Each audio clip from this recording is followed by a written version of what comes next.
Ladies and gentlemen, good evening. Tonight we are going to look at Python and how to loop through data. There are many ways to do it, and let's just jump right into it. First of all, some people actually like to make flow diagrams. If you have some kind of programmatic problem, then you can actually document your problem, and you can use a flow chart. Like I've done right here, I'm using Archimate, which is an Eclipse. It's built on Eclipse, so it's an Eclipse plugin that you can just download for free. Archimate, it's an open source project, and then you can create a flow diagram like this. Let us say that we are looking for some files inside a folder. Then we loop through all of the files in that folder. Maybe someone dumped 4 files in that folder. Then we print out the content, we delete the file, and then we go through the next file right here. So this is one loop that we have right here. We delete the file, print out the content, delete the file, and then when there are no more files, then we go to this condition right here where we see, did a file contains the string quit? If yes, then we quit the program, we exit the program. If no, then we go back and then we wait some time. In this situation right here, we're waiting 5 seconds because of my patience. Then we look for some files again, and then we do exactly the same. So we have like 2 loops inside each other, and then we have some conditions. And if you visualize your program like this, then sometimes it can give you a better overview than you would actually get by just writing the code. Of course, if you write some cool functions, then that could also be enough to give you a good overview. This is also a good way to document your code for other developers. You can here they can actually see what was the idea with your program. Maybe they want to do something a little different, or maybe they want to add some steps here or there. Then it could be easier for them to if they have this chart right here. But I would say if you write really good code, then other developers should actually be able to see from the code what was the idea and what did you think when you actually created your program, and how could they actually add their own steps if they wanted to. Let's now jump right into it. I'm using PyCharm from JetBrains, and I'm using the Ultimate version. It is okay just to use the Community Edition, because the difference is that the Community Edition does not support style sheets and HTML, and we don't need that right now. So let us look at some code examples first. We're going to save the example that you just saw, the chart and the code for that chart, for the end. So if you're impatient, then just fast forward to the end of this video, and then you can see the result and how to solve it there. First of all, I'm going to go into how we can actually go through data, how we can iterate through data with Python. We have the classical way right here where we have the for sentence. So we have for I, and where I is the index, and then we use the range function right here. The range function can take, there are multiple implementations of it, but one is with one argument. That means that then it would actually provide you a list. It will create a list from zero to the number that we type in right here. If you give it 2 arguments like 0 to or maybe 10,5, 10,20, then it would start a range from 10 and up to 20, not including 20.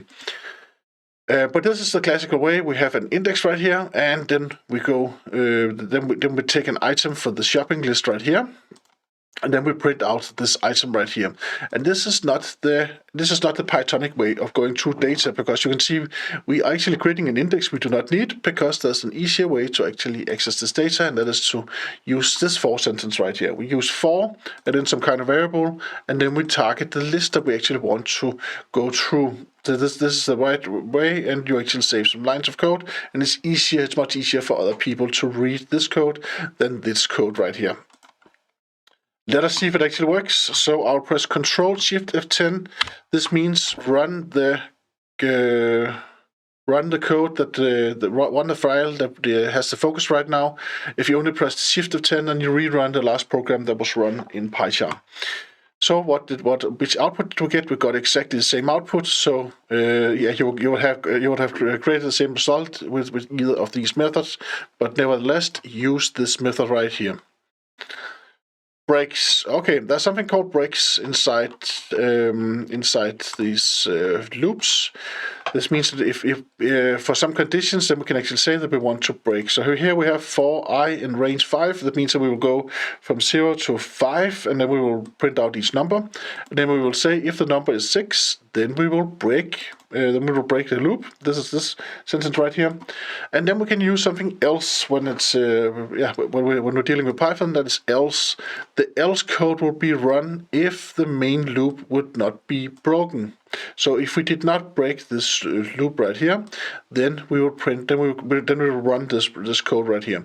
First of all, let us try to run this code with just as it is. So we have from 0 to 5, and of course 5 is not included because we start with 0. So here we have the output. I is now 0 and then up to 4, and then we print out this one. We did not break the loop, so we print out this line right here. Now what happens if we set this to 10 instead? Let us see what happens. You can probably imagine what happens now.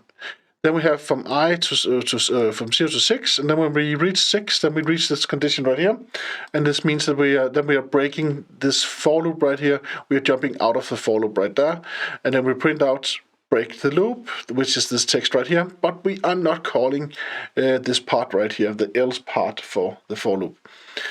So that is how the for loop works with the break statement right there. So, and if you wonder what if we have multiple for loops inside each other, and we want to break out to the main, maybe to the second step or even the third step, we could have like 5 for loops inside each other if you want to, right? How can we break out to a given for loop? And the quick question is that you actually cannot in Python with Java. You can actually name your loops, and then you can actually break a certain loop. You can break out of a named loop, but you cannot do that with Python. You can throw some exceptions, and you can do some try and then catch the exception instead if you want the same functionality. Then we have dictionaries. Dictionaries are very often people are going through the dictionaries in a wrong way. So first of all, if you want to get the key from the dictionary, then you can. Here we have a dictionary. First of all, song choice for each person. Then we have Mike. He likes disco. Susan likes love music, and Jack likes techno. Henrik likes country music. Good old Henrik. Yes, and then we can go through the keys from each of these dictionaries by just writing for key in and then a dictionary. But look here what we do. The first thing we actually do in this for loop is actually to get the value choice equal to, and then the dictionary, and then the key to look up. And if we want to do this, then there's a much better way than having these 3 lines right here, and that is to get the key and the value from the dictionary by accessing the items function. So if you run for key comma value in the dictionary.items, then you can actually get both the key and the value out at the same time. Let us just run the program just to see that it actually runs. Here we have it. First we have choice, disco, love, techno, country, etc., etc., etc. So it's exactly the same data, and of course it's the same results that we get out, but this is just much more readable. This is the Pythonic way of doing stuff. You will hear that a lot, the Pythonic way, especially if you're trying to code something that looks like Java inside your Python program, and you have a colleague or friend who is a Python developer, then you would hear this is not the Pythonic way, or this is the Pythonic way of coding. Yeah. Of programming. Okay, next thing, ranges. Yeah, I just told you that we have the ranges. We can actually give it 2 arguments. If you give 2 arguments, then it's from 10 to 20 like this. And of course, another way to get the same is actually to have a for loop like this, for I in range. You can also, I see this once in a while also. And then we have the count plus 10, so that means that we actually offset our range by 10 down in the first line in the loop right here. And this is not the Pythonic way to do it, or this is not the right way to do it. The right way to do it is to use the range function like this, and then you say 10, 20. That means that it's already offset 10. That means that we will have get a list from 10 to 20, 10 to and including 19. Let us try to run this program as usual. It gives us the same results. So the end result is the same, but the readability is much better with this way right here. Okay, so now let us go to the file flow. So let us solve this this little problem that we put up right here. So let us solve this. We need to look for some files. We go to each file, print out the content. We delete its file after we print it out. If the file had quit in it, then we quit the program. That's actually what we do. So let us see how I solved this. It can be solved in a lot of ways, of course. First of all, I've made a begin right here, look for files, and I've made this is a function that we made right here, and then I print out, look for files end, and the end of my function, and then I have this loop right here, while true. So that means that we are continuing to going through this loop right here forever until we break it. Another way is to use a variable. You could have created some kind of variable, and as long as this variable was true, you would go through the loop, and then I could have set that variable to false out here. And that is also a way to actually get around. If you have multiple levels of loops, then you can use variables to step out of each loop level if you want to. So while true, and then we say if look for files is true, then we break. So we get a result value from look for files, and that is whether the word quit was a part of one of the files or not. And then if quit was a part of it, then we print out that the quit word was found. Let us hit the program, and then if not, then we sleep 5 seconds, and then we call the function once again. So let us go up here and look at what the function actually does, because most of the I could have made more functions than this one right here, but I just made one just to so we can get a better overview of the program right here. And it's also just one page. It is okay to have a one-page function, of course. If you have multiple pages of page function, then you should probably split it up. It of course depends on the problem, but usually if you have a multiple page anything, class, function, whatever, then it's probably because you should split it up. Not always class, because classes can become quite complex, but at least the functions, and you should split it into smaller functions so other developers can actually read what's going on. Okay, so what do we do? First of all, we define a subdirectory that we want to monitor for files, and this is this directory I have right here, files input. Then we say found quit false, and then we say for file name in OS list here subdir. That means this will actually give us a list of all of the files inside this subdirectory that we have right here. Then we print out the file name right there. Then we create a file path by using the string format the function right here. That means that we're using the subdirectory and adding the concatenating the file name, and also of course the / right there. And then we open the file for read purposes. That's why we give this R right here. If you want to write to a file, then you would give it a W instead.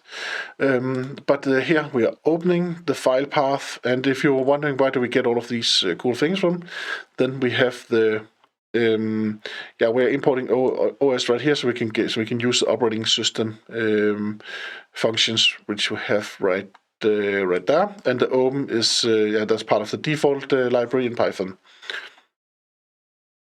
Then we go through each line again. Look at this is the Pythonic way. Look how cool it is. We just say for line in file 1, and then we can actually get each line inside this file. And it's simple, but it's very, very readable.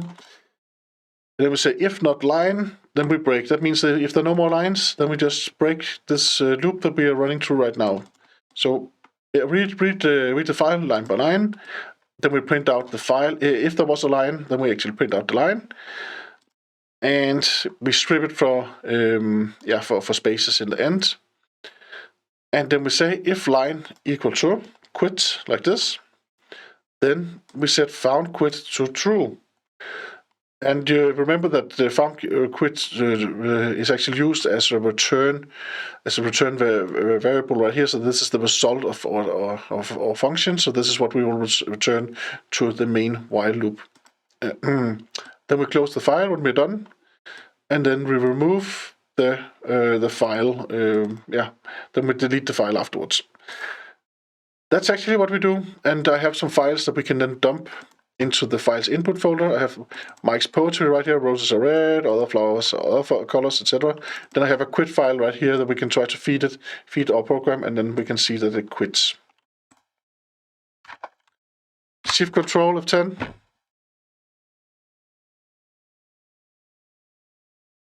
Here we can see every 5 seconds we get a look for files begin end. So let us try to feed it a poetry file. I'll copy my poetry file down here.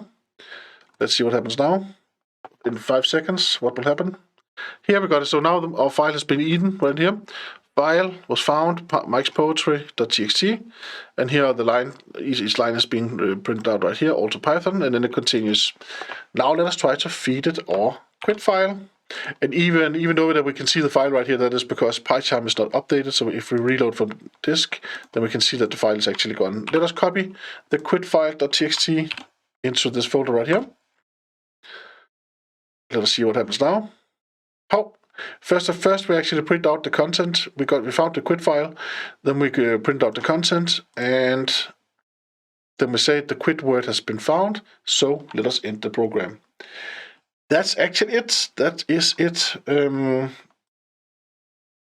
Looping through data with Python. Let us do it the right way. Thank you very much for watching. Have a great evening. Hope to see you again soon. Bye-bye.